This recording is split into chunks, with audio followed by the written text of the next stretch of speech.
Well, great to see you, Eugene. I'm really looking forward to this. This is another interview, following on from the Alpitas interview that I did, and I'm really looking forward to hearing your story. Okay, well, I'll start with how the first kind of engagement between music and me and the public. Yeah. 1972, 1973, there was a guy called Chris Elphick, who was one of the original community workers, organised the Granby Festival. Okay. What the Granby Festival was, every day during the summer holidays, a street on Granby had a street party, and a street on Lodge Lane had a street party. I worked with a group of community artists called Play on Wheels, who also had another side of them called Ace, which was a band and like a performing arts thing, like a hippie kind of multimedia experience it was really. Right, yeah. But when we did it in the community, we'd turn up at the street parties, the parents would have the tables and chairs out in the streets and that, you know, like they did on Jubilee. Yeah, yeah. And we'd have the sound system in the back of the van, set up inflatables, and we actually made some of the first inflatables. This guy, Robin Harries, who was our kind of like teacher, because we were like youths on a project, we were only 17 at the time. He was teaching us how to do community arts, make inflatables. So we'd set up the inflatables, we'd do face painting, and we'd just play the tunes from the back of the van. And a mate of mine, Keith, who never actually worked with us on the scheme, but liked it so much. Keith Higgins, a lot of people will know him. He was part of the Earthbeat. He was also part of the Lardo, which I'll get to later. He used to be my kind of like selector, and I'd be the DJ. And we played things like George McRae, Rock Your Baby, brilliant. Driving in the Back, Sunroof Top, all the kind of that early 70s soul that used to play in clubs we went to, like the Timepiece, Top Rank, the Babaloo, the Pun Club, the Victoriana. And we were kind of like, at that time, soul boys, verging on funk, because funk was only just emerging. So we were big into James Brown, BT Express, Kool and the Gang, a group that used to back Wilson Pickett called Midnight Movers Unlimited. Right. Had a great track called Follow the Wind. And they had little elements of rock. I mean, the Isley Brothers used to have instrumentals where Ernie Isley would do rock guitar. That Lady's a classic example of that. And also Summer Breeze. Yeah. There was always a B-side with a great guitar solo. Midnight Movers Unlimited had that kind of feel to it, you know what I mean? Also people like Mandrill and Funkadelic, of course. They like your all-round sort of a psychedelic funk crossover, because they had the rock elements, and then they had the more soul elements, and then you had your kind of pure funk, which was the Parliament. Yeah. You know, you had the Brides of Funkenstein, you had Bootsy Collins, you had the guitarist, what's the guitarist's name now? He had a solo album anyway. So they all used to do their own thing at different times. It was a great collective, you know what I mean? And we kind of had that idea in mind. And then, you know, I was a reggae drummer after that. I had drumsticks. And that kit there, I bought that kit for 25 quid off Lord Woodbine, who was the Beatles' first manager, who was a Calypsonian. Had a second-hand junk shop at the bottom of Granby. And he told me Ringo used to own that kit. Did he? Be worth a fortune if it was. Yeah, I'll never know. Maybe he did. Because, as I say, it was only 72, and he was the guy that basically used to take the Beatles around, you know what I mean? He was like their first manager. And I used to have kits. Before I had the kit, I used to have just sticks and play on stuff. First kit I played on was a guy called George Lewis. And he was the drummer with a band that used to be called LA Connection. We were like a Liverpool-like version of Kool and the Gang, BT Express. Jazz funk, not really a lot of lyrics, just instrumental. And I'd go round to his house and he'd let me get practice on this kit. And that was my first actual kit. And then eventually when I got this kit off Woodbine, I had a flat in Huskisson Street. And my neighbour underneath, Rose, who was an older woman, and we were only young, it must have been murder for her. Because everybody that came round to that flat wanted to go on the kit. None of them could play, you know what I mean? But that was my first start. And, you know, reggae drumming and jazz drumming I was into. But I really became a reggae drummer. And I was getting into Rasta at that time. Everybody was getting into the whole kind of Bob Marley thing. I drummed with Graham Mamia's Cross Section, which is the only Liverpool band to actually bring out a reggae LP. That was produced by Jeff from Probe. Okay, yeah. I did timbales on Cook the Book's Piggy in the Middle Eight. Oh, that's brilliant. I hurl missile with love to you. I say piggy in the middle eight. Piggy in the middle eight. Piggy in the middle eight. Because I lived in Fazakerley, so I knew them guys. They always claimed me as being a Fazak lad, you know what I mean? And when they did that tune, they said, oh, and when they played live, I played on it. Wow. We played the Pyramid one night in places in town, and I was on the record when he brought the record out. Wow. So that was my reggae skills were getting used. And the other side of Cross Section was called Rioters Assembly, because the riots had kicked off. We did a benefit for the Liverpool 8 Defence Committee on the Ashanti lawn at the Caribbean Centre. Yeah, I've got stills of that. That was a brilliant gig. And we played places like the Somali Club, the Sierra Leone Club, played the Caribbean Centre loads, played the Rialto Centre. Eventually, I formed the Lado. I was in Wrexham. I was in a punk band there. Markham Davis. There was a reggae guy, Rasta guy from Birmingham, Tony Bailey. There was Mark Davis Markham. My ex, Pat Manning, was doing congas. Dave Robinson on guitar. Tony Bailey. A guy called Mike on another guitar. And it was like rough two-tone. It was like a two-tone reggae punk mixture with a bit of the Smiths in there, but it was very raw. You know what I mean? And it would have been a Liverpool thing.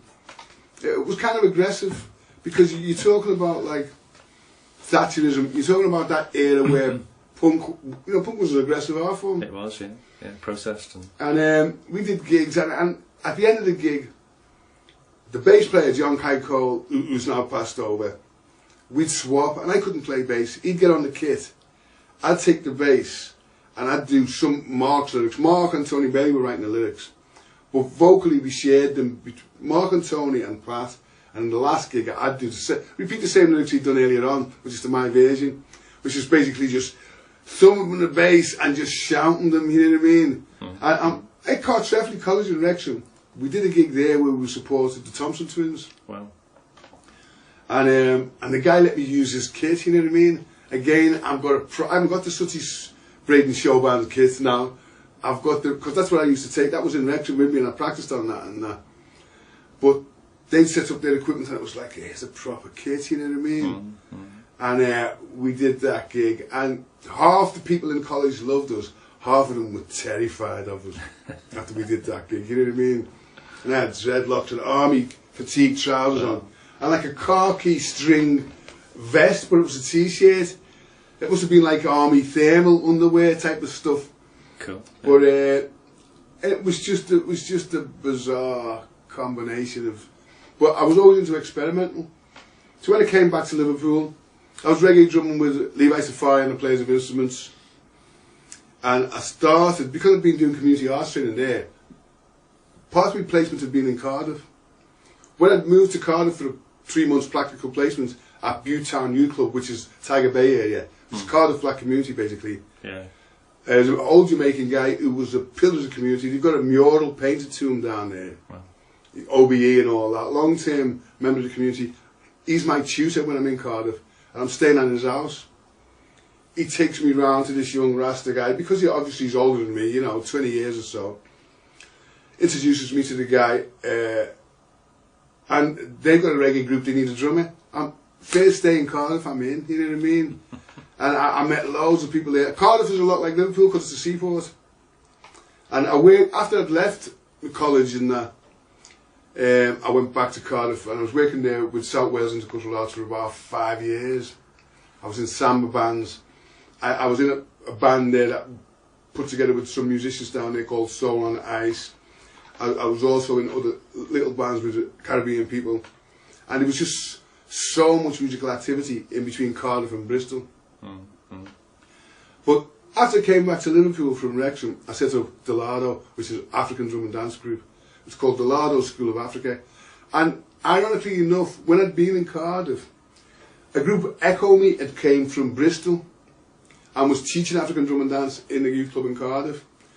And I found out later this group was connected to a group called Steel and Skin in London, who were Ghanaian Commonwealth artists who had been teaching the stuff in England. And part of my course, I went around and all the different black art centres, because I'm studying community art and I'm from a black community, you know what I mean? Black community in Manchester, Wolverhampton, Birmingham, Nottingham, Leicester, Bristol, London, Cardiff.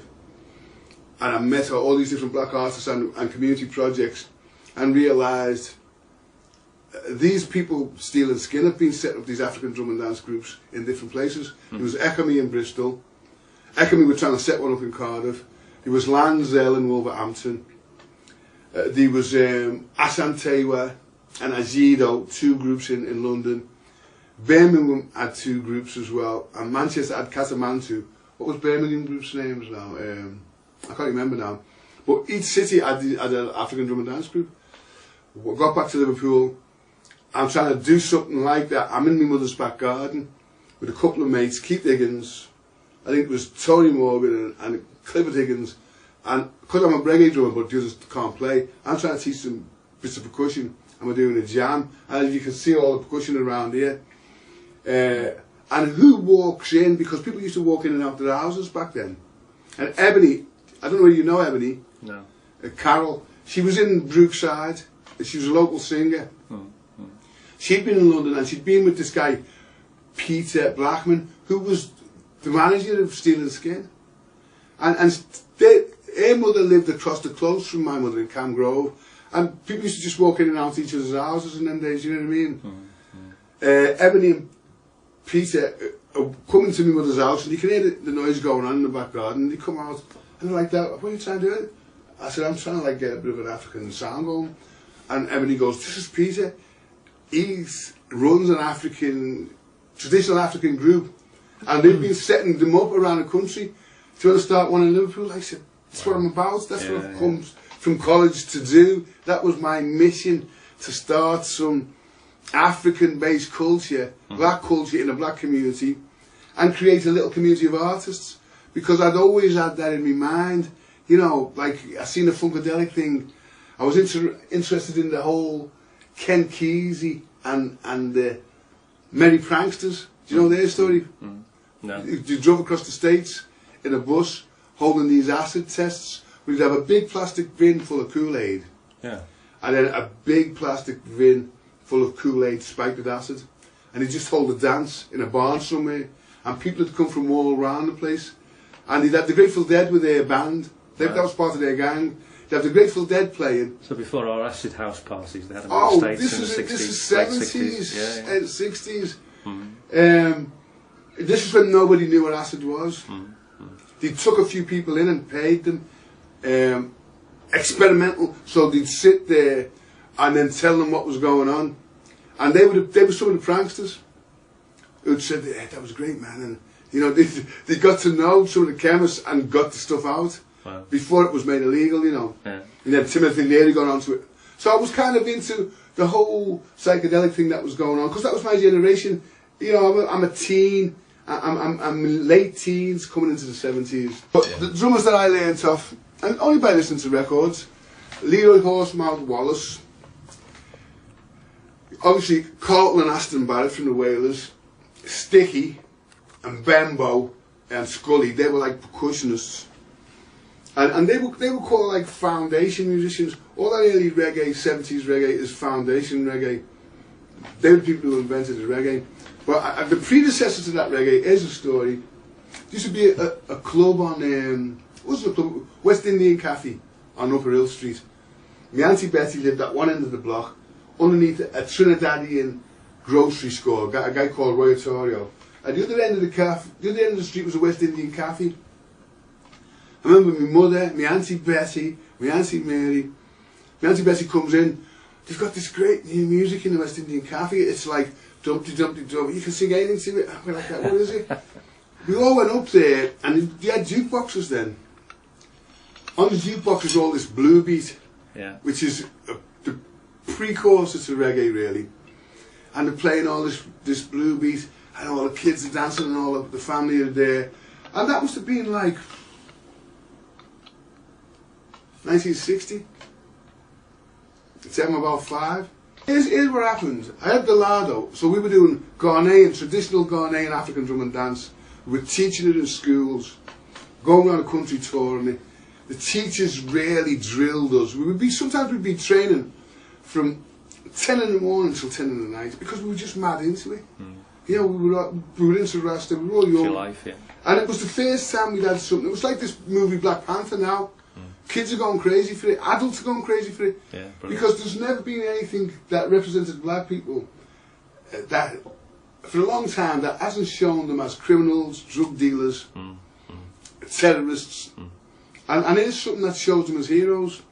Very positive, and the thing with the African Drum and Dance group, it's so powerful anyway, the music and the dance and the songs. And the Liverpool group, as I said, every city had a group like this, but the Liverpool group was notorious because we were powerful. We had a really powerful energy.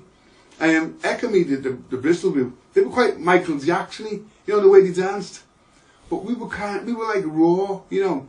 And even though most of us were mixed race, we had more of a kind of a warrior spirit, which came with this whole post 1981 riots, Thatcher era type of ethos that we carried with us. And it was a punk thing. And it was kind of a proto-hip-hop thing. And that kept going for 7 years. But I didn't stay with the group for 7 years. But a good thing that came out of that group, I did a Black History Month many years after the Ladder had finished. Because it was over by the end of the 80s. And I was in Walton, in the library, and there's all kids there. It's like a Black History Month. I'm doing poetry. I'm talking a little bit about Black history. And I did this chant from the Ladder. Ajadro, aye. And the crowd just went, hey, aye. And I was shocked. I said, how did you know the response? Because it's a call and response. Yeah. He said, you taught that to our parents. Wow. And they taught it to us. Wow. I was surprised. And that was how good that work was. Brilliant. Because you go to Walton now, it's much more racist, you know what I mean? But that was breaking down barriers. One of our friends who used to run Walton Farm, he's died now, Trevor, but his wife Maria kept it on. She's just got an OBE for community work. She's put 40 years into working in one community. She runs, and they set up and initiated the Walton Farm, Walton City Farm. And we used to do workshops on the farm with loads of kids, you know what I mean? And we left a good legacy.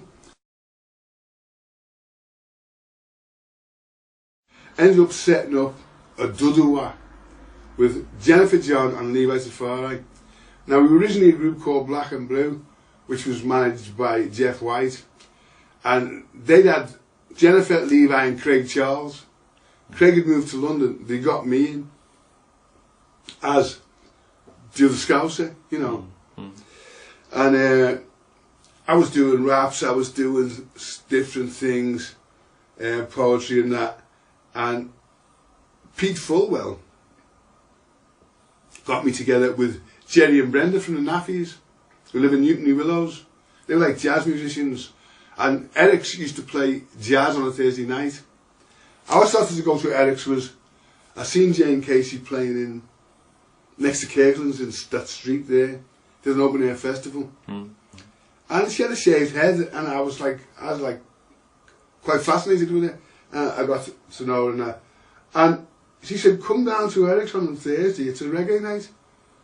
And me and John Cole, as I say, who's passed on now, we went down there this Thursday. We didn't know any two black guys in there, except for Pete Fulwell. And it was run by Roger Eagle and Pete Fulwell. And Roger Eagle was a massive dub head. I had loads of import dub stuff, and he smoked a ganja. Yeah. And they had a punk guy in there doing reggae records. And I said, give us a go on the mic, and I played instrumentals and did toasting, and all the punks came round and that. Brilliant. And after the night, we went back to Roger Eagle's with some of Deaf School, and with Jane Fully, and we're having a draw, and Pete Fulwell's playing us all. No, Roger Eagle's playing us all his imported dubs, and we wanted to wear the punk stuff, fully enough. And Roger says, you know that Don Letts is doing reggae at the Roxy, and that's how come we started doing reggae in Eric's. What would happen if we put on a reggae band and a punk band and all the black guys came down? I said, nothing would happen. He said, would you make trouble? I said, no. I said, the Rastas are very peaceful. I said, they'll smoke weed in your club. I says, they don't respect any rules like that. but since you smoke yourself, it wouldn't be a problem. And they'll watch the bands, and you know they won't get any trouble. So he started putting on bands like Black Slates with the Slits, you know, Elvis Costello and Prince Farai, and a punk reggae jug duel event, and all the punks and all the Rastas would turn up at Eric's. And the arcade at one side of Eric's, all the dreads would stand under there smoking. And if you walked down an aisle, you couldn't get from one end to the other without being stoned. And the band would come on, and they'd all come out and they'd watch the band, and all be making noise and that. And people used to mix quite good. When we had the players of instruments, we'd play places like the Factory. We'd play the old police station on Lark Lane. We'd just play anywhere, you know what I mean? As I say, the Somali Club, which is it was smaller than this, I think. And then they had a cafe upstairs with a little stage in the corner. But at them times, we just liked playing. And so, Pete Fullwell already put me together with the Naffies, and we made an album called Naffy Locksman. And the Naffies did a lot of experimental music. They're originally jazz musicians. I met them one Thursday night when I was in Eric's. I went for a reggae night originally, and then on a jazz night I went there and met them. And Jerry was a great guy, Brenda was great, and the friends, Ross, who was a farmer, lived out in Redcar, played sax. And they were into all that black music that was a generation before me. But Jerry had got into dub, and he had a bit of a sound system. He called himself Sir Freddie's High-Powered Hi-Fi. And his wife Brenda had a deal with Virgin Records as Brenda and the Beach Balls. And they were just experimental musicians, and I loved what he did. And he played a lot of these experimental tracks he'd put together. And I just improvised different vocals over whatever the track sounded like. And they were like, that was great, we've got to do something. So we put an album out, we did an album, Keith was on it, Carl John was on it. We put an album out through Pete Fullwell, and we did some gigs and that. And while he heard it, and he was coming out with Story of the Blues album, but I think he fell out with Carl Washington, who was the bass player at the time. He brought Lloydie in on bass, Lloyd Massey, and he asked me to write a rap for the tune. So and the rap went out, cut up into sections in between the tracks, and all complete as a 12-inch with the first 1,000 albums or something. Wow. And then when we toured, I did the rap. The set ended with the rap, and I did backing vocals in between the tracks. And that was it, you know, it was a great episode, but it wasn't my thing, the music business. Yeah. And at the time I was into my own thing. Me and Lloydie were into the Last Poets, we were into the Black Panthers, all this type of thing. And to be quite honest, there was a lot of things going on in Benson Street. There was Colin Van Combs Black, there was It's Immaterial. Wow. Yeah. Fully had Frankie Goes to Hollywood originally, Jane Casey's Pink Industry. A guy called Brian who had a group called The Last Chant, that I used to do vocals with them as well. We had the Griot Workshop, which was me and Levi's group, which Jennifer John and Brenda were backing vocalists in that. And so all the different bands were doing different work with each other. There was the Christians. Benson Street, yeah. Yeah, there was the Christians. Wow, yeah. So quite a lot of these bands made it. And if I had stayed with Fullwell, I could have maybe made it in a more commercial sense. But to be quite honest, my head was fucked at the time. One, I was drinking too much, I was smoking too much. I was into too many different things, trying to fit to too many different things. And I was getting into a lot of politics, and I was getting into a lot of searching and stuff like that. And we did this thing with War, and that went great, but War kind of imploded. And Fully would kind of played me and Wiley off against each other because we were both kind of like lead singers. played on that great record with John McGlone. Bernard and Luton, yeah. Bernard and Luton. I did a track called Johnny on that. Johnny lacked the relevant class credentials to make him that socially influential. He refused to believe it was coincidental, you know, poverty relative to potential, relative to class, race, creed, and relative to education, and all in relation to discrimination. Johnny kept feeling the same vibration. And the people said, please don't fall, Johnny, please don't fall. They said, stand tall, Johnny, please stand tall. Don't fall, Johnny, stand tall, yeah. Funny enough, you know, Benjamin Zephaniah, he's writing a book recently. Right. He doesn't know other people's material, but he wanted to do that track, Wow. which I thought was quite good. Levi did a track on it, I did the track. It's an EP, wasn't it? Yeah, an EP, and I think John McGlone did 2 tracks. And they all did reggae tracks, and I did a little jazz track. Wow. Because that was my style, you know what I mean? I could do reggae. But vocally, I've always been more of a jazz singer. And you know, it's a blend of jazz and reggae anyway, but let me just see what else we've got here. Urban Jazz Ritual, that was with Keith Higgins, Carl John, Dave Martin on bass, me on vocal. We did a gig at Pickwick's. Yeah. When Jane Casey went independent and split from Pete Fulwell, she had a night called Independence Night. And we were on Air Label then. We got recorded on Zulu. Okay, cool. And we did a gig there. And what used to happen there, the good band would go on before midnight. And the lesser bands would go on after midnight, because everybody would go on to get the last bus. Yeah. Rip Rig and Panic were on. Do you remember Rip Rig and Panic? I did, yeah. And then a Cherry. Yeah. We blew them off the stage. Wow. They came on and did the encore with us. And we didn't know we were getting an encore. We just did this set. It was our first gig. First gig I did as a lead vocalist and as a rapper.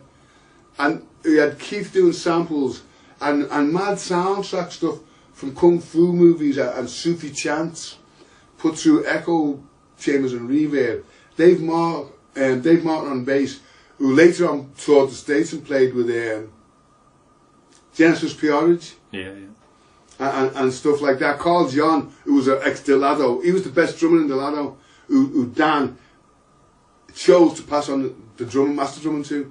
And he's played with all bands around Liverpool now, you know what I mean, on kit on. Let's just go through this. I'll go back to Adunaway. So that was basically, I get attributed with bringing black art to Liverpool and out of the black community. And we had a band with Jenny, was a backing vocalist. Brenda Kenny also. We had Tony Pierce on trumpet, who does a lot of session work. Paul Thomas on alto sax. Lloyd on bass. Carl on congas. And that was a bit of a sort of artistic, as I say, Pan-African fusion of stuff. From that came Griot Workshop, which was very similar, but more of a Last Poets thing. And we actually did gigs with the Last Poets when we brought them to Liverpool. I talked about the Naffy Locksman album. I talked about some of how I got together with McGlone. When we left Benson Street, because we were going to join together and form Ministry of Love. So Griot Workshop and Western Promise joined together, formed Ministry of Love, which was a bit like Big Audio Dynamite type of thing. Brilliant, yeah, love it. And the Ministry of Love were a really hard working band. I mean, we played up and down the country and all around Liverpool in clubs and different places, and the Everyman and that. And we had a good following. We only brought that EP out. As I had lots of opportunities to do stuff on a bigger scale. I didn't like the environment of the music business. I much preferred doing what I wanted to do as long as there was an audience there. You know what I mean? I'd been in a band that had the #1 hit in the UK charts. I'd also been on a project with the Philharmonic Hall, where we had the Philharmonic Hall backing us. We were part of this dance drama thing, and me and Levi supplied the narrative, and we'd come on in between the dancers. The dancers were set to pieces of classical music, and like Purcell, one piece by Arvo Part called Cantos for Benjamin Ziff. Benjamin Britten, and another piece, Purcell piece that was Jupiter Suite, which is the music to I Vow to Thee My Country, that hymn. And it was a little piece of classical music with contemporary dance, and we supplied the poetry. And we were like aliens from another planet who dropped in on the scene and were talking about it from an outside point of view. And that was brilliant. And what we used to do every Saturday, we'd do workshops with kids at the Philharmonic Hall. 1 week might be with a load of jazz musicians. 1 week might be with a load of Irish musicians. Next week we'd have African. Next week we'd have Asian. Then we'd have folk. We'd have some classical. So the kids got a taste of different music every week, and we'd have workshops. And we had a rap we'd record in the Trade Union Centre, where Phil Hayes had the studio. Yeah. Danny Dredd was the engineer in it there then. We didn't actually have the orchestra on this track. We did a house rap, and we had cassettes, and that was like the theme tune. But when we played live, we did about a dozen gigs, you know what I mean, on the Philharmonic.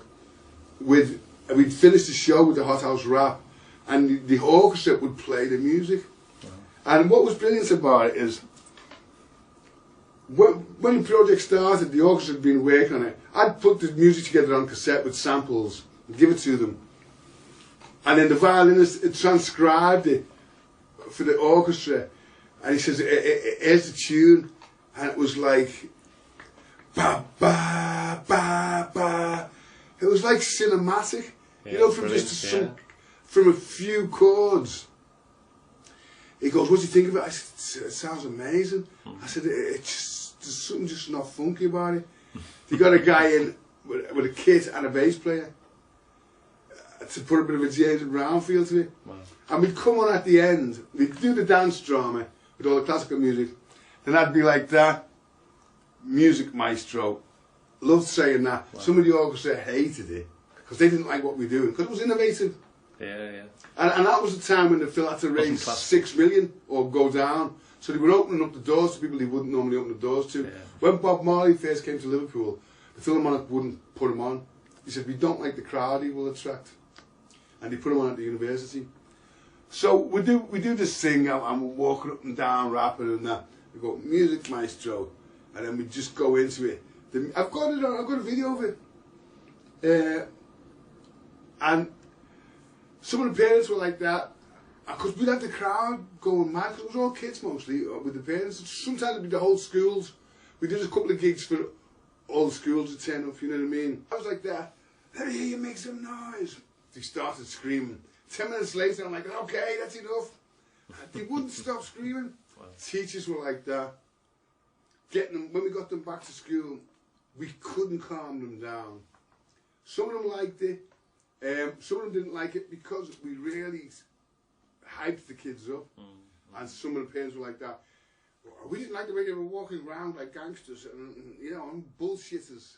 If we wanted them to go to a football match, we would take them to a football match if we wanted them to make that noise. And so we got out the senses, but I did 2 years with the Philharmonic Orchestra, and with working in community arts with the Philharmonic Community Arts section.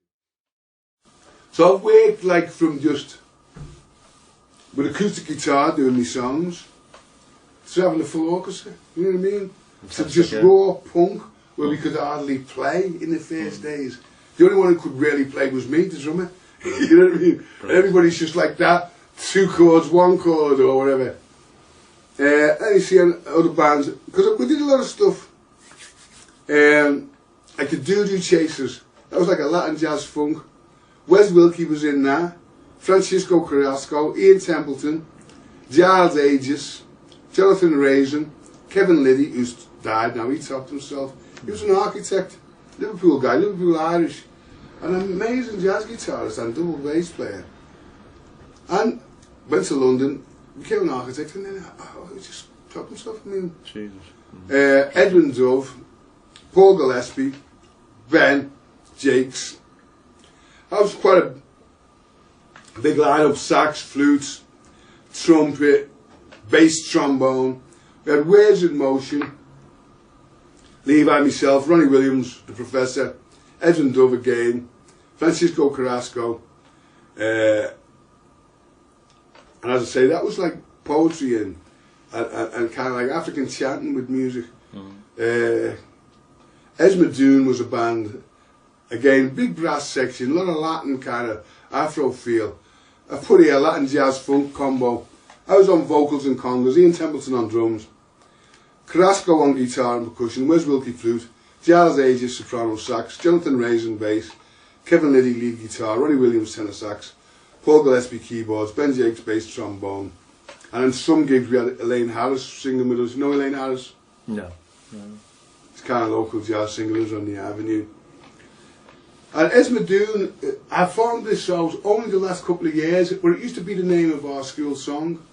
And it was the name of our school magazine. The school song was like, in Latin, Vivat haec soldolitas, decus Esmadoonae. Vivat haec soldolitas, decus Esmadoonae. Nullius quam fossa venda, semperin caelum tolenda, magnum virum hunae. Because we had an orchestra in school. Brilliant. Collegiate. That's German. the first verse. And we sang in Latin, we memorised in Latin, but I never knew the meaning of that song until maybe a couple of years ago. I come across a collegiate alumni webpage, and the meaning of the school song was on there. Right. And the meaning of the name Esmadoon, and that was an old name for the whole Toxteth area. Okay.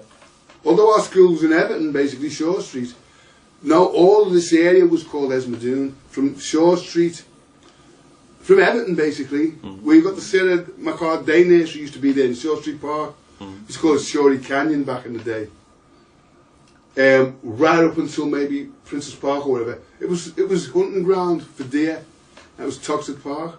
And his original name was Esmadoon, and I chose that name for the band because it was a name that reminded me of the school song, just to be ironic, but it was actually quite fitting, you know. And all these things, it's like 20 years afterwards you find out, oh, so that's what that means. Okay, let's see. I've done piano collaboration with Jonathan Raisin, was good. Just piano and voice.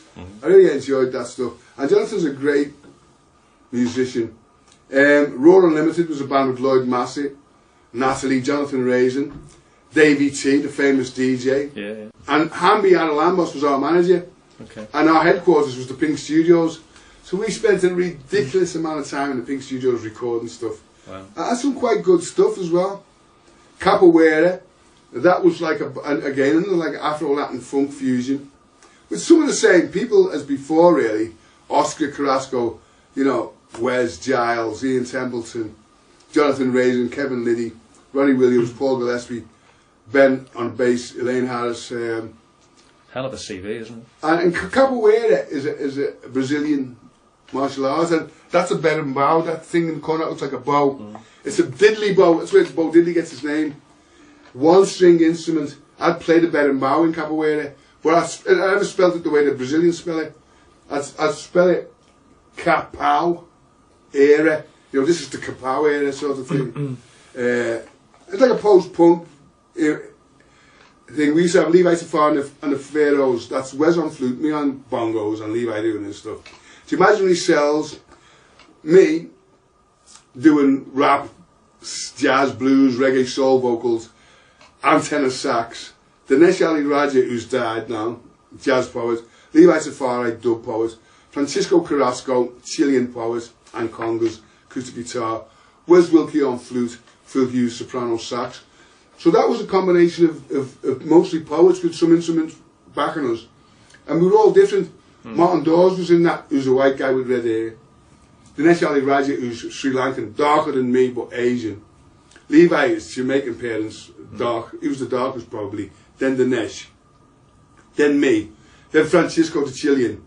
And then Martin Dawes was the whitest, red hair, you know what I mean? So our little like slips and cards and flyers would have little mean faces, just a circle. You know, mine would have a circle with just the beard there and a little like Muslim hat on. Levi's would have just a circle with a smile and a few locks. Francisco's would have a circle, Latin moustache. You know, so you could tell who the different people were, you know what I mean? Brilliant, yeah. With just a circle. And that was just a great logo.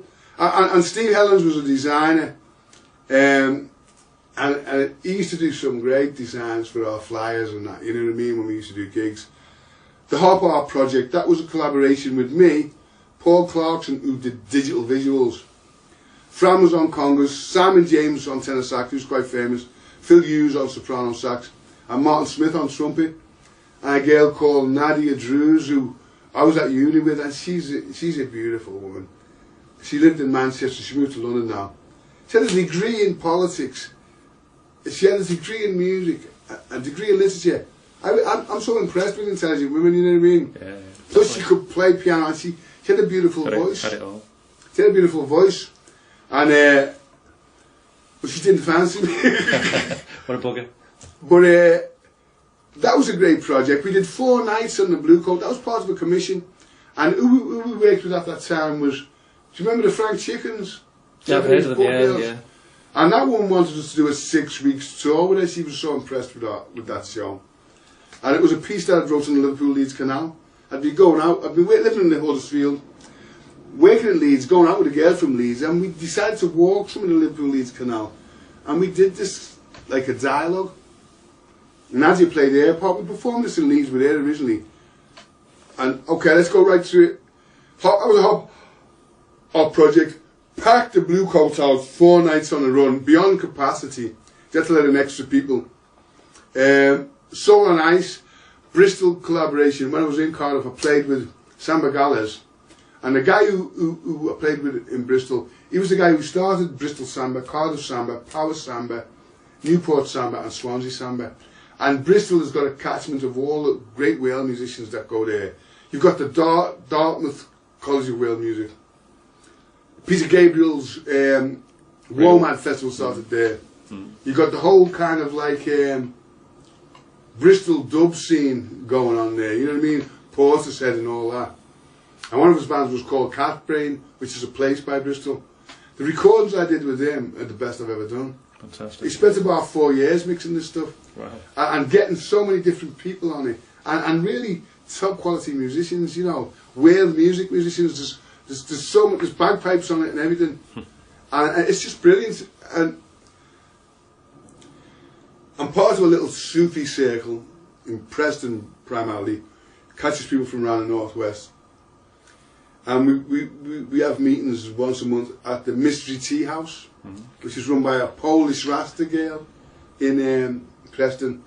And I've done about 4 gigs there. When they have Muslim artists on, like Pearls of Islam, 2 African English girls who play djembe and acoustic guitar singing. They had Baraka Blue, who's a Muslim rapper from Seattle who's originally moved to California. Because a lot of the Muslims I know are all gravitating towards California. There's some in New York who are going to stay there, and Philly, Philadelphia and places like that.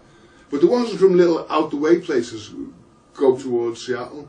And there's a massive, as I say, there's a Muslim R&B, there's a Muslim hip hop, there's a Muslim jazz circuit. It's in the UK, it's in the States. And I'm known there, and they respect me because the Last Poets started rap. I knew the Last Poets. Now you've got generations, a lot of these young kids coming out now, like Baraka Blue, I suppose, he's only 27. I got up there, I said, you know, this is older than old school. And but I tell them the history. The whole Sufi tradition is what started off the troubadour tradition in Europe. The whole idea of talking about romantic love, they never did that in Europe. Helen of Aquitaine, ironically enough, who was Richard de Lionheart's mother, who started one of the Crusades, she sponsored the tradition of romantic love poetry, which came from the Moorish occupation of Andalusian Spain. You know, the Moors had Spain for 800 years. That's a long time, you know what I mean? Definitely. So that's how they've influenced Western culture.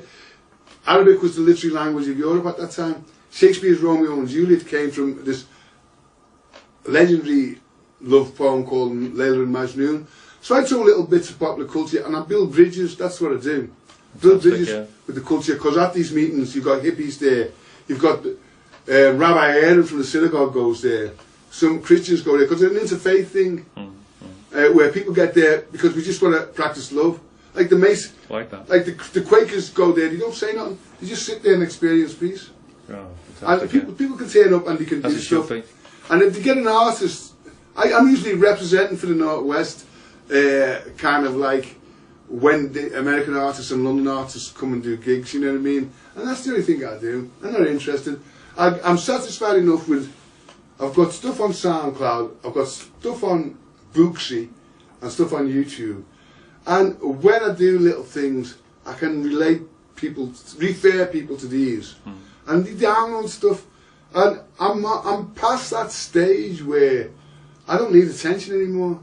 But I'm really pleased you're doing this because I do want the story documented. Yeah. Because there's a lot of people in Liverpool who've died now, who nobody will remember them, except people who played with them. John Savage, we used to call him Bebop Reuben.